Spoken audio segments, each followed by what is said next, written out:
இனிய நண்பர்களுக்கு வணக்கம். இன்னைக்கு உங்களெல்லாம் சந்திச்சதுல எனக்கு ரொம்ப சந்தோஷம். இன்னைக்கு நம்ம எதை பத்தி பார்க்கலாம் அப்படின்னா, நம்ம இந்த தியானம், ஆன்மீகம் இதெல்லாம் கேட்கும்போது முதல்ல நம்ம எதை புரிஞ்சுக்கணும்? நம்ம உடலை புரிஞ்சுக்கணும். உடலை புரிஞ்சாதான், உடலுக்குள்ள என்ன இருக்குன்னு தெரிஞ்சாதான் நம்ம மொத்தத்தையும் புரிஞ்சுக்கிறதுக்கான ஒரு சக்தி கிடைக்கும் நமக்கு.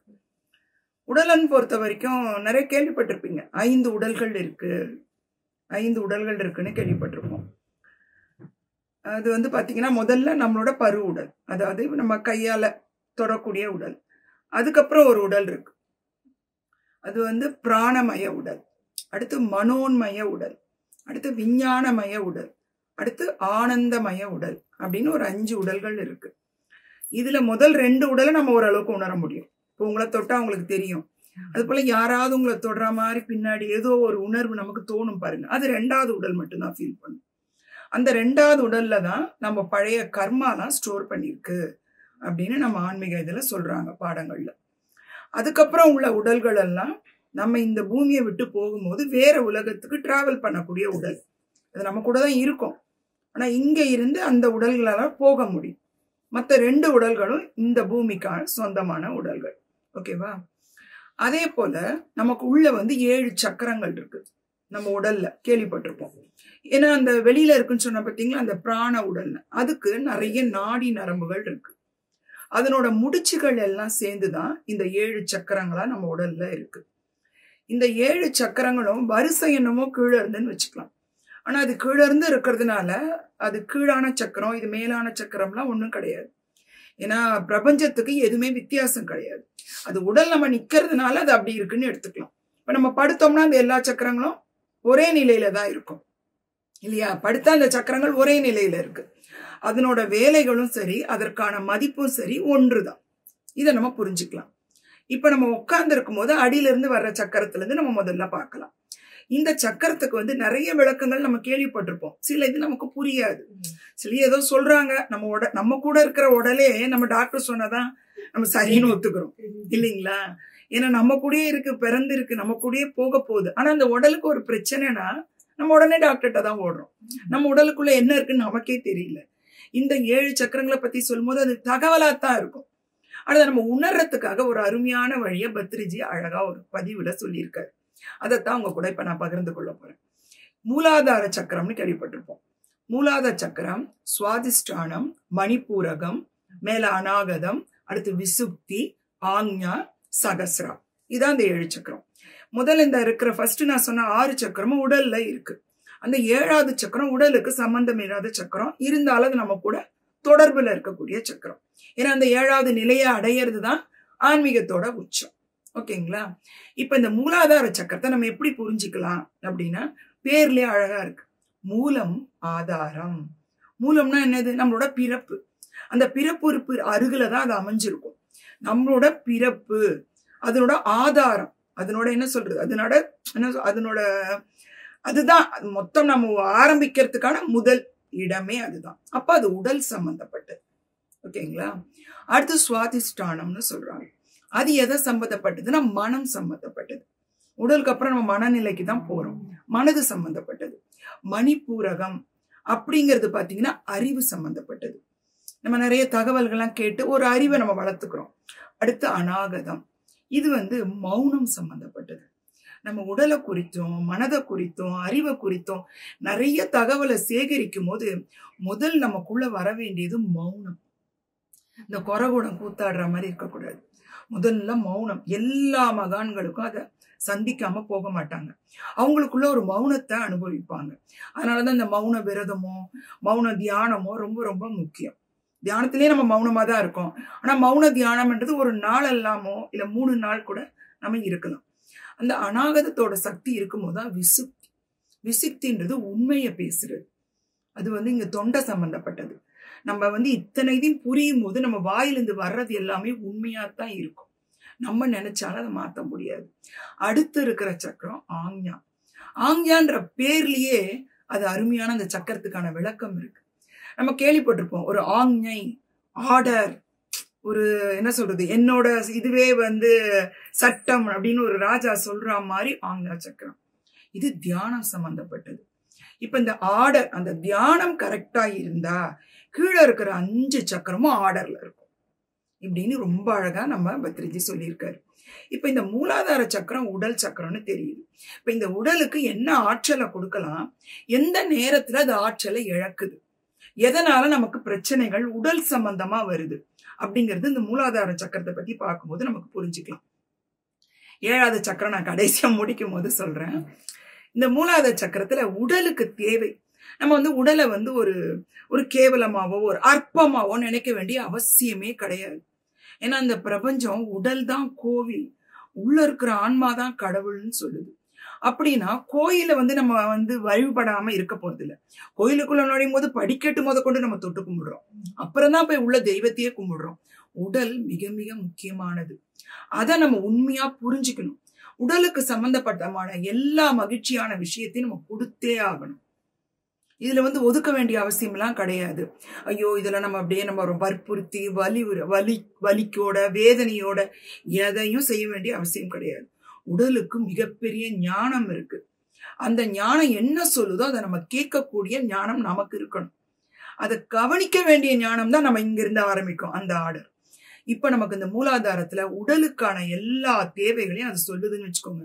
அதை அத்தனைங்க கேட்டு அதற்குரிய தேவைகளை நீங்க நிறைவேற்ற வேண்டியது ரொம்ப ரொம்ப முக்கியம். ஏன்னா உடலுக்கு கடந்துதான் நம்ம மனசுக்கு போக முடியும். உடல் தூக்கம் கேக்குதா, தூங்குங்க. உடல் பசின்னு கேக்குதா, சாப்பிடுங்க. அப்ப நான் இஷ்டம் போல இருக்கலாமா, இன்னும் அந்த வருஷம் போகும்போது நமக்கு தெரிஞ்சிடும். ஆனா அந்த உடலுக்கான எந்த தேவையும் நம்ம மறுக்க வேண்டிய அவசியம் கிடையாது. அது ஒரு அற்பமாவோ ஒரு கேவலமாவோ நினைக்க வேண்டிய விஷயம் கிடையாது. சரி, அப்ப எப்ப ஆற்றலை இழக்குது? தேவையில்லாத தூக்கம். தூக்கம் நல்லதுதான், ஆனா அதீத தூக்கம் வந்து ரொம்ப தூங்குறவங்களை பாத்தீங்கன்னா ஞாயிற்றுக்கிழமை கூட தூங்குவாங்க 10 மணி வரைக்கும், எழுந்திரிச்சு திருப்பியும் தூக்கம் வருது அப்படிம்பாங்க மதியத்துக்கு மேல. ஏன்னா அதிகமான தூக்கம் நம்ம ஆற்றலை தான் இழக்குது. அது போல உணவு ஆற்றலை கொடுக்கலாம், ஆனா அதிகமான உணவை சாப்பிட்டீங்கன்னு வைங்க உடனே தூக்கம் வரும். ஏன்னா அதுவும் ஆற்றலை இழக்குது. அது போல தேவையில்லாத பேச்சுக்கள், தேவையில்லாத அந்த என்ன சொல்றது வதந்தி பேச்சு, வீண் பேச்சு, இதெல்லாம் நம்மளோட உடல்ல ஆற்றலை இழக்குது. எதெல்லாம் உடலுக்கு தேவை அந்த எதை கொடுக்கும் போது எப்படி அந்த உடலை ஆற்றலை இழக்காம பாத்துக்கிறது, இது இந்த முதல் இதை நம்ம நல்லா புரிஞ்சுக்கணும். அடுத்து நம்ம சுவாதிஷ்டானத்துக்கு போகலாம். அங்க மனது, மனதோட தேவை என்ன? மனது வந்து கலைகள் சம்பந்தப்பட்டது. அதுக்கு ஒரு பெயிண்டிங் பிடிக்குது, ஒரு கலைகள் பிடிக்குது, கேம்ஸ் பிடிக்குது. மனது சம்பந்தப்பட்ட எல்லா விஷயத்தையும் நம்ம கொடுத்தே ஆகணும். நம்ம இன்னும் புதுசா வயசாச்சுன்னு நினைக்காம புதியதை கற்றுக்கொள்ளணும். அதை கற்றுக்கொள்ளவங்களை பார்க்கும் போது நம்ம உங்களுக்கு ஆர்வம் கொடுக்கணும். இதெல்லாம் வேண்டியதில்லை அப்படிங்கிற வார்த்தையை சொல்லவே கூடாது. மனது என்னெல்லாம் விரும்புதோ அதை அனுபவிக்கதான் கடவுள் கொடுத்திருக்காரு. நம்ம எப்படி அனுபவிக்கணும்ன்றது நமக்கு அந்த தியானம் வரும்போது புரிஞ்சிடும். தாண்டோத்தனமா அனுபவிக்க வேண்டிய அவசியமே வராது. ஏன்னா அந்த சுய ஒழுக்கம் நமக்குள்ள இயல்பாவே வர்றதுக்கு தான் நம்ம தியானம் பண்றோம். ஏன் நம்ம இத்தனை உடலையும் கடந்துட்டு போய் தியானம்னு சொல்றோம்? தியானத்தை பத்ரிஜி சார் கையில முதல்ல எடுத்துக்க சொல்றாரு. ஏன்னா அந்த ஆர்டர் இருக்கும்போது நம்ம எதை அனுபவிக்கும் போதும் நமக்குள்ள எப்படி செய்யணுங்கிற, எதை செய்யணும், எப்படி செய்யணும், எதை செய்யக்கூடாது அப்படிங்கிற உணர்வு உங்களுக்குள்ள தோன்றணும். அது யாரும் சொல்லி பதிய வச்சு வரக்கூடிய ஒழுக்கமாவே இருக்காது. இப்ப மனதுக்கொண்ட ஆற்றலை எப்படி இழக்கிறோம்? தேவையில்லாத எண்ணங்கள். எப்பயோ ஏதோ நடந்திருக்கும், அதை பிடிச்சி தொங்கிக்கிட்டு அதுல நம்ம ஆற்றலை இழந்துட்டே இருக்கோம். எதிர்காலத்தை பத்தி பயம், கடந்த காலத்தை பத்தி கவலை, குற்ற உணர்வு, இதெல்லாம் மனதினோட ஆற்றலை குறைச்சிக்கிட்டே இருக்கும். இப்ப நம்ம அதை வந்து எப்படி நல்லா வச்சுக்கணும், எப்படிலாம் பண்ணக்கூடாது, அந்த 2 விஷயத்த நம்ம தெரிஞ்சுக்கிட்டே வருவோம் ஒன்னன்னா. அடுத்து மணிப்பூரகம். இந்த மணிப்பூரக சக்கரம்ன்றது அறிவு சம்பந்தப்பட்டது. அப்ப நம்ம அறிவு சம்பந்தப்பட்டதுன்னா என்ன? இந்த மாதிரி சத் சங்கத்துல நிறைய கலந்துக்கிறது, புத்தகம் முடிஞ்சா படிக்கிறது. எனக்கு புத்தகம் படிக்க தெரியாதுன்னா அட்லீஸ்ட் ஜூம்ல நிறைய கிளாஸஸ் பார்க்கலாம். எங்க போனாலும் அறிவு தான். நான் வெறும் தியானம் மட்டும்தான் அறிவா? கடவுள் அப்படிலாம் ஒன்றும் சொல்லலை. இப்ப தியானமே இல்லாதவங்க எவ்வளவோ அறிவுபூர்வமா இருக்காங்க. நமக்கு ஒரு குரு சொல்வாராம், உங்களுக்கு யார் குருன்னு கேட்டாங்களாம். எனக்கு ஒரு 110 குரு இருப்பாங்க.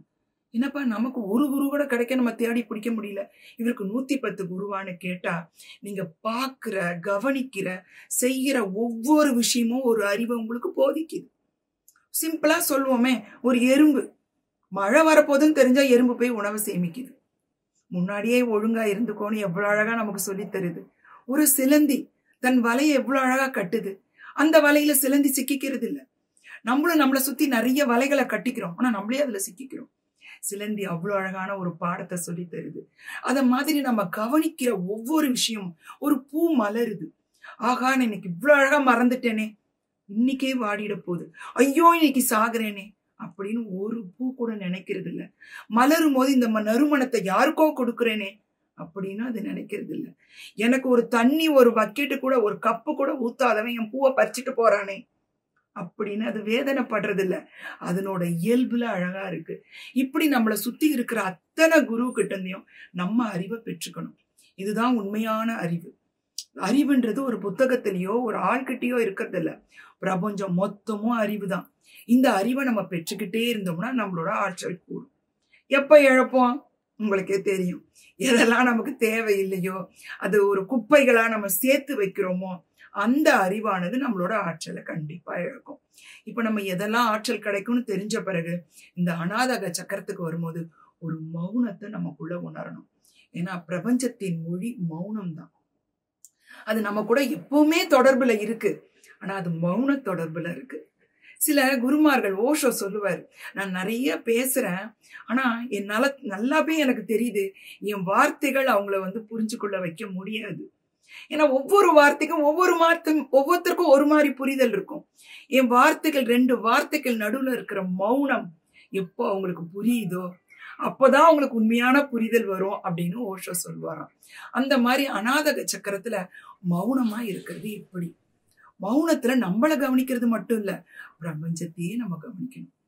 அந்த மௌன கவனிப்பு மட்டும்தான் பிரபஞ்சத்தோட அந்த மொழியை நமக்குள்ள புரிய வைக்கும். அந்த உணர்வை நமக்குள்ள புரிய வைக்கக்கூடிய சக்கரம் அநாதக சக்கரம். மிக மிக முக்கியமான சக்கரம் தான். இதுல ஒரு சக்கரம் கூட கீழே இல்ல மேல இல்லைன்னு அப்பயே சொல்லிட்டேன். ஒரு இதை கூட நீங்க தாண்டி போகணும்னு முயற்சி பண்ணாதீங்க. எல்லாமே படிக்கட்டுகள் தான். இப்ப கடவுள் மலை மேல குன்று மேல இருக்காருன்னு ஒரு கோயில் வச்சுக்கோங்க. கீழ்படியெல்லாம் எனக்கு பிடிக்காதுப்பா, கீழெல்லாம் நான் ஒரு ஜம்ப்ல போய் தாண்ட முடியாது. ஒவ்வொரு படியா நம்ம போய் தான் ஆகணும். ஒவ்வொரு படியும் நம்மளை கடவுள்கிட்ட கொண்டு போய் தான் சேர்க்குது. இப்ப இதுல இருக்கிற ஒவ்வொரு படியும் நமக்கு தேவையானதுதான். அதை நம்ம புரிஞ்சு கொள்ளவும் செய்யணும், அந்த ஆற்றலை எப்படி வளர்த்துக்கிறதுன்னு தெரிஞ்சு கொள்ளவும் செய்யணும். அடுத்து இருக்கிறது விசுத்தி. அது நம்ம இயல்பா நம்ம வாழ்க்கையில செய்யறது. நானே இந்த தியானத்துக்கு வர முடியும், எந்த விஷயத்துல தப்பிக்கணும்னாலும் டக்கு டக்குன்னு கடகடன்னு ஒரு பொய்ய சொல்லிட்டு போயிடுவேன். ஆனா அந்த பொய் திருப்பி காப்பாத்துறது ரொம்ப கஷ்டம். ஏன்னா நம்ம என்ன பொய் சொன்னா நமக்கே மறந்து போயிடும். உண்மையா இருந்ததுன்னு வைங்க, மறக்கவே மறக்காது. ஏன்னா அது நிஜமா நடந்தது. அதை நம்ம மாத்தி சொல்ல வேண்டிய அவசியம் கிடையாது. அந்த விசுத்தின்ற ஆற்றல் மிகப்பெரிய ஆற்றல். உண்மைக்கான சக்தி அப்படிப்பட்ட சக்தி. அந்த சத்திய வாக்கா இருக்கும். எப்ப உண்மையிலே நீங்க உடலை புரிஞ்சு கொள்றப்போ, மனதை புரிஞ்சு கொள்றப்போ, அறிவை புரிஞ்சு கொள்றப்போ, மௌனத்தின் சக்தியை புரிஞ்சு கொள்றப்போ, உங்க வாயிலிருந்து வரக்கூடிய ஒவ்வொரு வார்த்தையும் உண்மையாத்தான் நடக்கும். அதனாலதான் நிறைய மகான்கள் யாரையும் பார்த்து இப்படி இருப்பேன்னு கூட சொல்ல மாட்டாங்க. ஏன்னா அவங்க சொல்லும் போது அது நடந்துரும். அது ஒரு சாபமா கூட அவங்களுக்கு ஆயிடுது இல்லையா? வரமோ சாபமோ அவங்க வாயிலிருந்து வர்றதெல்லாம் நடக்கும். அந்த அளவுக்கு அதுக்கு சக்தி உண்டு. அந்த அளவுக்கு சக்தியை நம்மளால அந்த தியானம் மூலமா நம்மளால கொண்டு வர முடியும். அடுத்து ஆஞ்ஞா. ஆஞ்ஞான்றது 3ஆம் கண். 3ஆம் கண்ணா, ஏன்னா எவ்வளோ நாள் தியானம் பண்றப்பா, எனக்கு ஒண்ணுமே தெரியலையே அப்படின்னு நீங்க நினைக்க வேண்டிய அவசியமே கிடையாது. எல்லாருக்கும் 3ஆம் கண் ஒரே போல இருக்கணும்னா எண்ணமெல்லாம் கிடையாது. ஏன்னா அந்த தலைவழியா நமக்குள்ள உணரப்படக்கூடிய ஆற்றல், இப்ப தண்ணியை நம்ம டம்ளர்ல ஊத்துறோம், கீழே இருந்துதான் மேல வரும். அந்த ஆற்றல் கீழே முதல்ல போய் ஒவ்வொரு படியா தாண்டி உங்க தியானம் பண்ற அந்த 3ஆம் கண் தியானத்துக்கு வரும்போது மட்டும்தான் அது இன்ட்யூஷனா வரலாம். அதாவது உள்ளிருந்து ஒரு உணர்வா வரலாம். இதுதான் சரி. சில நம்மளே உணர்ந்திருப்போம். ஒன்னு செய்யும் போது இது வேண்டாம்னு உள்ளிருந்து ஒரு உணர்வு வரும். அப்ப கூட அதை மீறி நம்ம செஞ்சிருவோம். அப்புறம் சே என்னமா அப்பயே நினைச்சேன், விட்டுருக்கலாம், பேசாம இருந்திருக்கலாம் போல அப்படின்னு நமக்குள்ள தோணும். அந்த உள்ளுணர்வோட அகக்குரலை கேட்கக்கூடிய சக்தி உங்களுக்கு வரணும்னா அங்க அந்த 3ஆம் கண் திறக்கிறது மிக மிக முக்கியம். அதுதான் அந்த தியானத்தை நமக்கு கொடுக்குது. அப்ப அந்த தியானத்தோட சக்தியினால இந்த 5 சக்கரத்தையும் சரி பண்ணும்போது அந்த 3ஆம் கண்ணுனா ஏன் வந்து நம்ம கடந்த காலம் 3ஆம் கண்ணுல சொல்லுவாங்க, உங்களோட கடந்த காலத்தை பார்த்துடலாம், எதிர்காலத்தை பார்த்துடலாம். கடந்த காலம் எதிர்காலம் நினைக்க கூடாது, நிகழ்காலத்திலே வாழுங்கன்னு சொல்லிட்டு இது எதுக்கு நம்ம 2 காலத்தையும் பார்க்கணும்? கடந்த காலத்தை பார்க்கும்போது நம்ம இப்ப வாழக்கூடிய வாழ்க்கைக்கான காரணம் தெரியும். ஏன் இப்படி நடக்குது, எனக்கு மட்டும் ஏன் இப்படி நடக்குது, ஏன் இந்த மாதிரி நான் வாழறேன் அப்படிங்கிறதுக்கான விளக்கம் கிடைக்கும். ஒருவேளை அந்த விளக்கம் கிடைக்கலனா கூட நீங்க முழு சரணாகதி அடைங்க. எதுவுமே நமக்கு இல்லாதது, தேவையில்லாதது நம்ம வாழ்க்கையில நடக்கல, எல்லாமே நல்லதுதான் நடக்குது அப்படிங்கிற முழு நம்பிக்கையில நம்ம இருந்தோம்னா அந்த ஆஞ்ஞா சக்கரம் தூண்டப்படும். எளிதா நம்மளோட அகக்குரலை நம்மளால கேட்கவும் முடியும். எதிர்காலம் நமக்கு எதுக்கு தேவை? நமக்கு உண்மையிலே ஒரு பயம், எல்லாருக்கும் அடிப்படையான பயம், இறப்பு. இறந்து போயிருவோம், இதெல்லாம் விட்டு போயிருவோமே, இவ்வளவு சேர்த்து வச்சிருக்கோமே, இவ்வளவு உறவுகள் இருக்கே, இதை விட்டுட்டு போயிடுறோமே அப்படிங்கிற ஒரு எண்ணம் வரும். நீங்க எதிர்காலத்தை 3ஆம் கண் மூலமா பார்த்தீங்கன்னா கண்டிப்பா உங்களுக்கு தெரியக்கூடியது என்ன, இறப்பே கிடையாது. மகாபாரதத்துல கிருஷ்ணர் அதைத்தான் சொல்லுவாரு, இவங்களை கொல்ல போறேன், மாமனை கொல்ல போறேன், எங்க குருவை கொல்ல போறேன். எப்ப உன்கிட்ட அத்தனை சக்தி இருக்கா? உன்னால ஆன்மாவை அழிக்க முடியும் நினைக்கிறியா? யாரும் உன் கையால கொல்றதுக்கோ அவங்க அழியறதுக்கோ வரல. அது அவங்கவுங்க விதிப்பெல்லாம் நடந்துகிட்டு இருக்கு. நீ அதுல ஒரு கருவி, அவ்வளவுதான். என்னமோ எல்லாத்தையும் நடத்துற நீ நினைக்காத, அவ்வளவுன்னு உனக்கு அங்க ஆற்றல் இல்ல அப்படின்னு அழகா சொல்லுவாரு கிருஷ்ணர். இதுல நமக்கு என்ன தெரியுது? எந்த உடல் வேணா அழியலாம், நம்மளோட ஆன்மா அழியறது இல்ல. அது நமக்கு எதிர்காலத்தை பார்க்கும்போது தெரிஞ்சிடும். இறப்பும் இல்ல, நம்ம நடக்கக்கூடிய காரணமும் தெரிஞ்சிருச்சு. அப்ப நம்ம நிகழ்காலத்துல எப்படி இருப்போம்? மிக ஆனந்தமா இருக்கும். நம்ம கிடைக்கிற ஒவ்வொரு நொடியவும் ஆனந்தமா மாத்திக்கணும். அப்ப அந்த சகஸ்ரா நிலை, இப்ப நம்ம 7வது சக்கரம் அடைஞ்சிருவோம். என்ன அந்த நிலை? உடல் இருந்தும் உடலை நம்ம வெளியில இருந்து பார்க்கக்கூடிய மனநிலை. இது உடல் தான் நாமுன்னு நினைக்காம அந்த ஒரு ஆனந்த நிலை. ஒரு ஆனந்தம் இல்ல, பேரானந்தம். அது எப்படின்னா, அது எனக்கு மட்டும் இல்ல, அத்தனை பேர்கிட்டையும் இருக்கு. அவங்க பேட்டரி போட்டு ஆன் பண்ணல, நம்ம ஆன் பண்ணிருக்கோம், அவ்வளவுதான். அவங்களும் ஆன் பண்றதுக்கு அவங்களுக்கு ஒரு உரிய காலம் வரும்போது செய்வாங்க. அப்ப அத்தனை பேர்கிட்டையும் அதுதான் இருக்குதுன்னும் போது யார் இங்க தாழ்ந்தது, யார் இங்க உயர்ந்தது? பிரபஞ்சமே அப்படி நினைக்கலையே. படைச்ச அந்த பிரபஞ்சமே நம்மளை உயர்ந்தது தாழ்ந்தது நினைக்கல. நம்ம நினைக்கலாமா? அந்த நிலைக்கு வரும்போது நம்ம அந்த சகஸ்ரா நிலைக்கு போயிடுவோம். இந்த 7 சக்கரங்களை நம்ம புரிஞ்சுக்கிட்டோம்னா நம்ம வாழ்க்கை மிக ஆனந்தமா இருக்கும். இந்த பதிவை உங்க கூட பகிர்ந்து கொள்ள வாய்ப்பளித்ததுக்கு மிக்க நன்றி.